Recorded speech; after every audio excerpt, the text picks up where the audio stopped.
Hey boss, welcome to Shri Vlogs YouTube channel. ಇವತ್ತಿನ ದಿವಸ ನಾವು ಆರೋಗ್ಯಕರವಾದ ಮತ್ತು ಇನ್ಸ್ಟೆಂಟ್ ಆದಂತಹ ಒಂದು ಬೆಳಗಿನ ತಿಂಡಿಯನ್ನು ತೋರಿಸ್ತಾ ಇದ್ದೀನಿ. ಇದು ಮಾಡಲಿಕ್ಕೆ ಭಾಳನೇ ಈಸಿ, ಕಡಿಮೆ ಇಂಗ್ರೀಡಿಯೆಂಟ್ಸಲ್ಲಿ ಒಳ್ಳೆ ರುಚಿಕರವಾದ ಬ್ರೇಕ್ಫಾಸ್ಟನ್ನು ಮಾಡ್ಬೋದು. ಮೊದಲನೇದಾಗಿ ಈ ರೆಸಿಪಿನ ಮಾಡಲಿಕ್ಕೆ 5 ರಿಂದ 6 ಟೀ ಸ್ಪೂನಷ್ಟು ಎಣ್ಣೆ ಹಾಕ್ತಾಯಿದ್ದೀನಿ. ಎಣ್ಣೆ ಕಾಯಲಿ.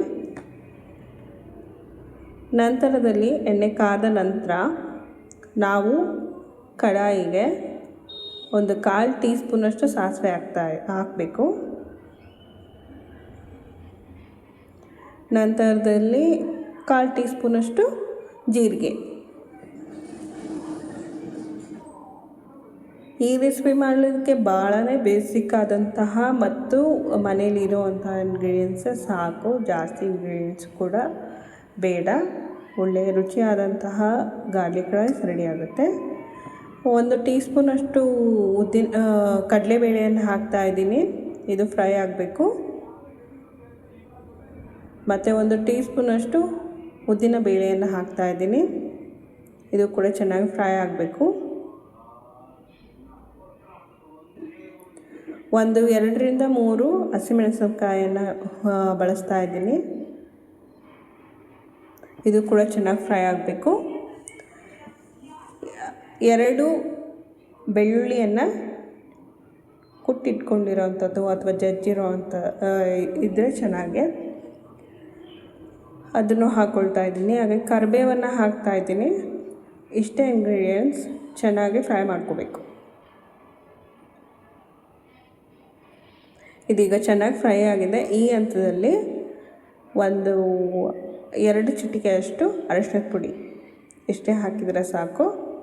ತುಂಬಾ ಬೇಸಿಕ್ ಇಂಗ್ರೀಡಿಯೆಂಟ್ಸ್ನ ಯೂಸ್ ಮಾಡಿ ಈ ರೆಸಿಪಿನ ಮಾಡ್ಬೋದು. ಸೊ ಕ್ವಿಕ್ಕಾಗಿ ಆಗುತ್ತೆ. You don't need to wait long hours for making this recipe. ರುಚಿಗೆ ತಕ್ಕಷ್ಟು ಉಪ್ಪನ್ನು ಹಾಕ್ತಾಯಿದ್ದೀನಿ.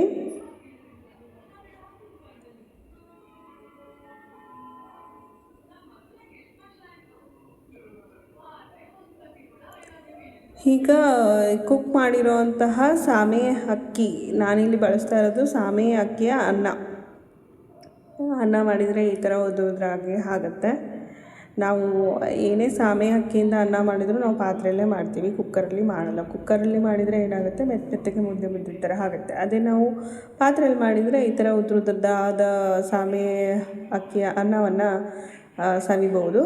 ಹಾಗಾಗಿ ನಾವು ಪಾತ್ರೆಯಲ್ಲೇ ಮಾಡ್ತೀವಿ. ಸೊ ಇದಿಷ್ಟನ್ನು ಮಿಕ್ಸ್ ಮಾಡಬೇಕು ಅಷ್ಟೇ. ಚೆನ್ನಾಗಿ ಮಿಕ್ಸ್ ಮಾಡಿಕೊಂಡ್ರೆ ನಮ್ಮ ಗಾರ್ಲಿಕ್ ರೈಸ್ ರೆಡಿ ಆಗುತ್ತೆ. ಇದೆಲ್ಲ ಚೆನ್ನಾಗಿ ಮಿಕ್ಸ್ ಆಗಬೇಕು, ಯಾಕಂದರೆ ಉಪ್ಪು ಖಾರ ಎಲ್ಲನೂ ಚೆನ್ನಾಗಿ ಅನ್ನಕ್ಕೆ ಹಿಡಿಬೇಕಲ್ವ. ಹಾಗಾಗಿ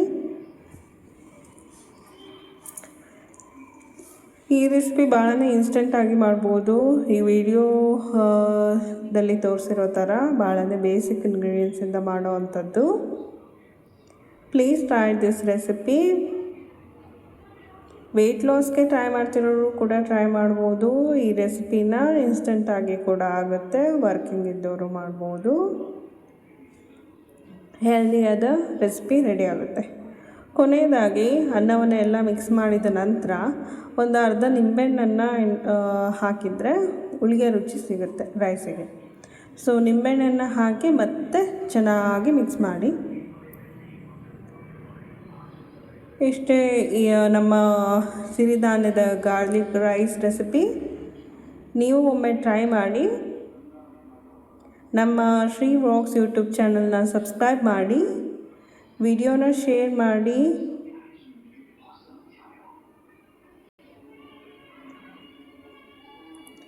ಚೆನ್ನಾಗಿ ಇದನ್ನು ಮಿಕ್ಸ್ ಮಾಡಿದರೆ ಈಗ ಬರೀ ಅನ್ನವನ್ನು ತಿನ್ನೋದಕ್ಕೆ, ಅಂದರೆ ಸಿರಿಧಾನ್ಯದ ಅನ್ನವನ್ನು ತಿನ್ನಲಿಕ್ಕೆ ಯಾರಿಗೆ ಕಷ್ಟ ಆಗ್ತಿರುತ್ತೋ ಈ ರೆಸಿಪಿನ ಡೆಫಿನೆಟಾಗಿ ಟ್ರೈ ಮಾಡ್ಬೋದು. ಈಸಿಯಾಗಿ ಸುಲಭವಾಗಿ ಮಾಡ್ಬೋದು ಅಂತ ರೆಸಿಪಿ.